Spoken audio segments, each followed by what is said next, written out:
New efforts tonight from the Biden administration to ramp up vaccination efforts across the country. President Biden announced today his team is purchasing enough vaccines to protect 300 million Americans by the end of the summer. That would bring the total number of doses ordered by the government to 600 million, which may cover most of the population. We're going to be working across the government with private industry to ramp up production of vaccine, the protective equipment, the syringes, the needles, the gloves, the swabs, the mask.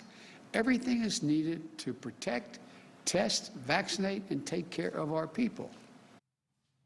The president also announced a 16% increase in shots to states over the coming weeks. That comes amid complaints of shortages so severe some vaccination sites had to cancel appointments with people seeking their first dose. It is the latest move, though, from the Biden team, which has set a lofty agenda in the first 100 days and first week in office. And even with power in the House and Senate, the president has his work cut out for him. NewsNation correspondent Joe Khalil is live tonight in Washington, D.C. Good evening, Joe.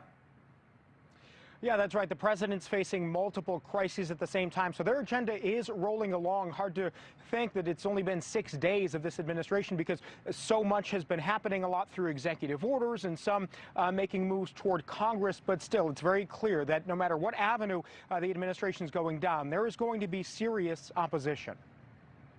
Today, President Biden announced new moves to take on the crisis he faces at the outset of his presidency. I directed my COVID team to go to work immediately on how we could step up the vaccination effort. The president vows to purchase 200 million additional doses to be delivered this summer. Better coordination with states on how much vaccine they'll get and when, and an increase in weekly vaccine supply. The plan builds on an already ambitious early agenda. Hours earlier, President Biden signed a new round of executive orders focused on addressing racial inequities in housing and the criminal justice system. Today, I'm also issuing an executive order that will ultimately end the Justice Department's use of private prisons. In less than 1 week in office, the president has blocked new oil and gas leases on federal land, expanded protection for DACA recipients, created a new national COVID testing board, among other actions. 21 executive orders total, all without Congress. Last executive order. The administration also wants to push 2 large packages through the House and Senate, an immigration overhaul and a $1.9 trillion COVID relief package. But on each major issue, Democrats are running up against Republican opposition. He's laying down a marker. 1.9 trillion is too much for me at this point, unless they can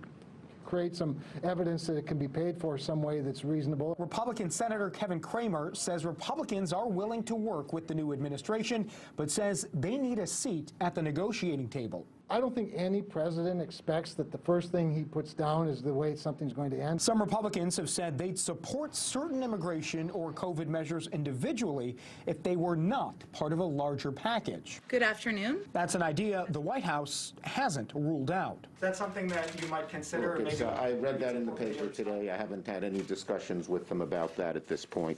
We're focused on getting a good COVID bill done. But Senate Majority Leader Chuck Schumer says the Senate could move as early as next week on the president's big-ticket items. But I think our caucus is united in that we need big, bold change.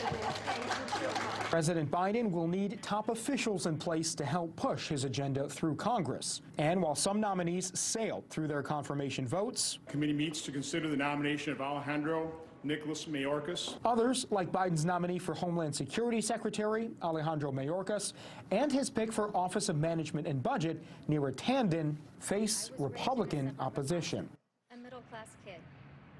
Now, remember, as the Biden administration is trying to work on its agenda, the big elephant in the room is this impeachment trial. They are not leading it. It's Senate Democrats that are going to be leading that, along with House Democrats. But it's something that they have to certainly confront. And we heard a lot of Republicans today say that it's going to be harder for Democrats to reach across the aisle and work with Republicans while they're also pushing this impeachment trial, something that may hinder the Biden agenda even further. Reporting live tonight in Washington, D.C., Joe Khalil, NewsNation.